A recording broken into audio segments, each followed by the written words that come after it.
बिस्मिल्लाहिर्रहमानिर्रहीम।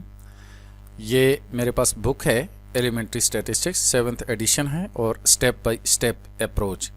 इसके 422 पेज पे यहाँ पर अगर मैं इंटर करूँ तो ये 422 पेज पर हमारे सामने ये जो क्वेश्चन है, यहाँ पर ये वाला क्वेश्चन, तो ये क्वेश्चन हमने सॉल्व करना है और इसको मैंने यहाँ से कॉपी किया और यहाँ पर हमने इसको पेस्ट कर दिया है।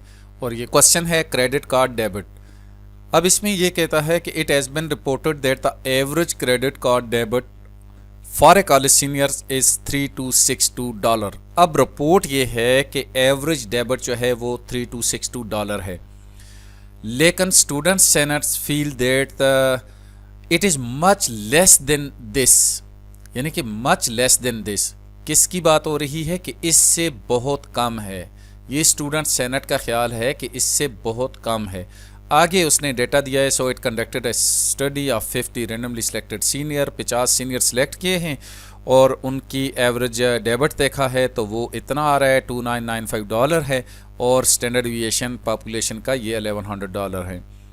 तो अब क्वेश्चन ये है कि with alpha is equal to 0.05 is the student senate correct. क्या स्टूडेंट सेनेट करेक्ट है? तो अब हम स्टूडेंट सेनेट की स्टेटमेंट देखेंगे कि स्टूडेंट सेनेट जो है वो क्या कहती है। स्टूडेंट सेनेट ने तो ये कहा है कि मच लेस देन दिस। अब दिस इस अमाउंट की बात कर रहे हैं, तो दिस मीन्स अब हम अगर स्टूडेंट सेनेट की जो स्टेटमेंट है उसको हम रिलेशनल ऑपरेटर्स में कन्वर्ट करते हैं तो ये कहते हैं कि म्यू इज़ लेस देन $3262 ये आ रहा है। तो इसका मतलब ये हुआ कि ये हमारा H1 दिया हुआ है। उसकी वजह ये है कि अल्टरनेटिव हाइपोथेसिस में इक्वलिटी नहीं आती, नल हाइपोथेसिस में इक्वलिटी आती है। तो इस प्रॉब्लम में जो उसने स्टेटमेंट दी है वो अल्टरनेटिव हाइपोथेसिस दिया हुआ है, ना कि नल हाइपोथेसिस दिया हुआ है। तो इसलिए हम नल हाइपोथेसिस इसके ऊपर खुद ही बना लेंगे और वो क्या होगा कि बिल्कुल इसके अगेंस्ट बनाना है कि $3262, यानी हमारा नल हाइपोथेसिस ये है कि जो एवरेज डेबिट होता है वो $3262 होगा, लेकिन स्टूडेंट सेनेट का ख्याल है कि नहीं, ऐसा नहीं है, ये इससे कहीं कम है। तो ये हमारा नल और अल्टरनेटिव हाइपोथेसिस फार्मूलेट हो गया। इसके बाद हमने सेकंड स्टेप में ये लेना होता है कि हमारा लेवल ऑफ सिग्निफिकेंस जो है वो कितना है, और वो इसने दिया हुआ है कि 0.05 आ गया है। इसके बाद थर्ड स्टेप में अब हमने यहाँ पर टेस्ट स्टैटिस्टिक्स यूज़ करनी है कि वो कौन सा फार्मूला लगेगा, क्या जी लगेगा या टी लगेगा। तो यहाँ पर आप देखें कि दिया हुआ है and the population standard deviation is $1100। अब इस क्वेश्चन में यहाँ पे पॉपुलेशन स्टैंडर्ड डेविएशन नॉन है, तो इसके लिए मैं अपनी इससे प्रीवियस वीडियो में जिसमें जनरल टेस्टिंग प्रोसीजर आपको समझाया है उसमें आप लोगों को बता चुका हूँ कि वहाँ पर आपने कौन सा फार्मूला यूज़ करना है। तो सपोज़ ये इस चैनल में अगर हम आ जाते हैं तो यहाँ पर ये वाली वीडियो है। तो अब हम इस वीडियो को यहाँ से देखते हैं कि ये वीडियो इसमें किस जगह पर ऐसी बात की गई है कि हम डिसाइड कैसे करेंगे कि हमारा जो है ना वो फार्मूला कौन सा लगेगा। तो हम इसके यहाँ पर थोड़ा सा आगे चले जाते हैं। अब आप यहाँ पर देख सकते हैं यहाँ सिग्मा स्क्वायर नॉन है और इस केस में हमारा जी लगेगा जो कि x bar minus mu divided by sigma over under root n आ जाता है। तो हम इस फार्मूले को हम यूज़ करेंगे।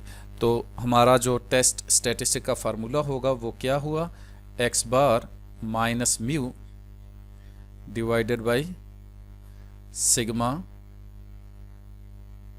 Over under root n। अब ये यूज़ होगा।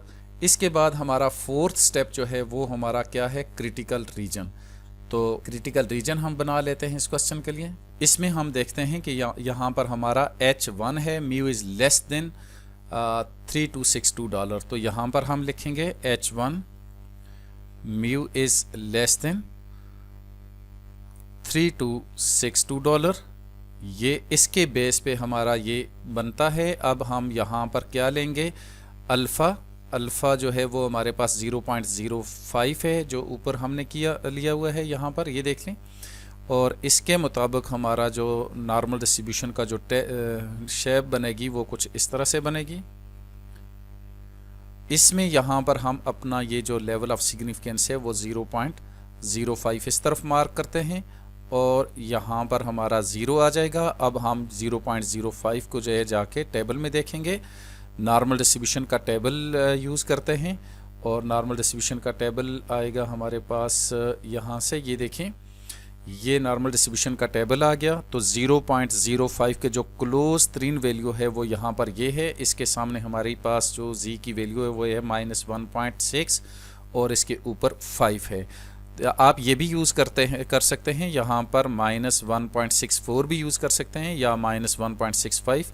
ये दोनों तकरीबन उसके क्लोज़र वैल्यूज़ हैं, तो इसलिए हम यहाँ पर -1.65 यूज़ किया। तो अब हमारा जो क्रिटिकल रीजन बना है, तो ये z कैलकुलेटेड वैल्यू अगर फॉल करेगी लेस देन और इक्वल टू -1.65 से, तो ये मेरा क्रिटिकल रीजन होगा। अगर z की वैल्यू इससे अबव फॉल करती है तो फिर मैं अपने नल हाइपोथेसिस को रिजेक्ट नहीं कर सकूँगा। इसके बाद 5वां स्टेप है कैलकुलेशन। तो कैलकुलेशन में हम यहाँ पर ये देखें कि x बार हमारे पास क्या है। x बार हमारे पास है $2995 है और यहाँ पर n मेरे पास कितना है 50 है और स्टैंडर्ड डिविएशंस यहाँ पर ये पॉपुलेशन स्टैंडर्ड डिविएशन है सिग्मा है और ये $1100 है। और इस तरह से मेरे पास जो म्यू की वैल्यू है वो तो ऑलरेडी $3262 है। तो हमें यहाँ पर z की वैल्यू फाइंड आउट करूँगा।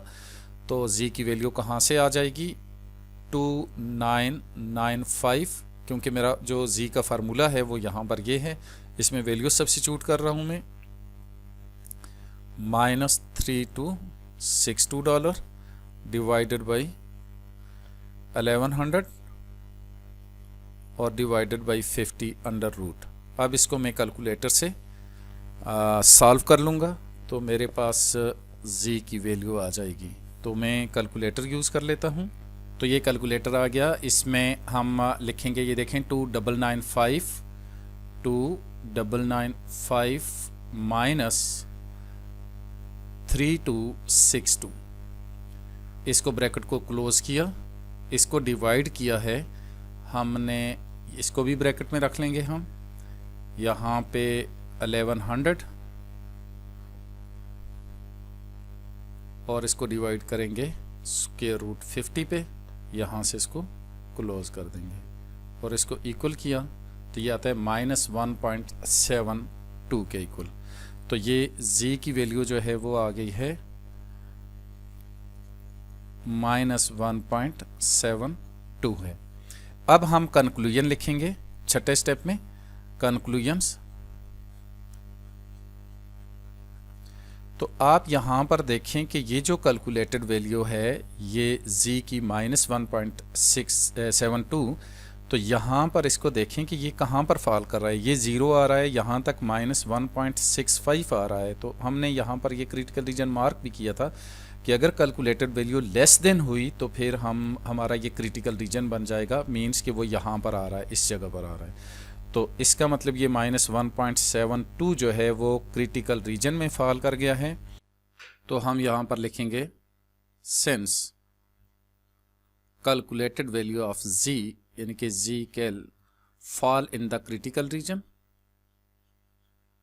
Fall in critical region, so we reject H0।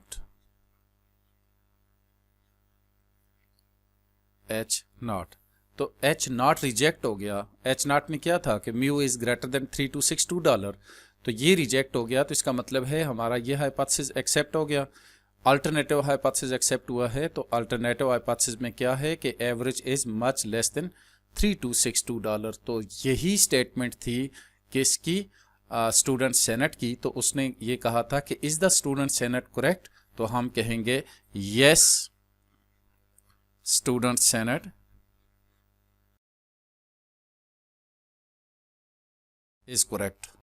तो उम्मीद है आपको ये क्वेश्चन समझ आया होगा और इसके मुताबिक आप बाकी क्वेश्चन भी अटेम्प्ट कर लेंगे।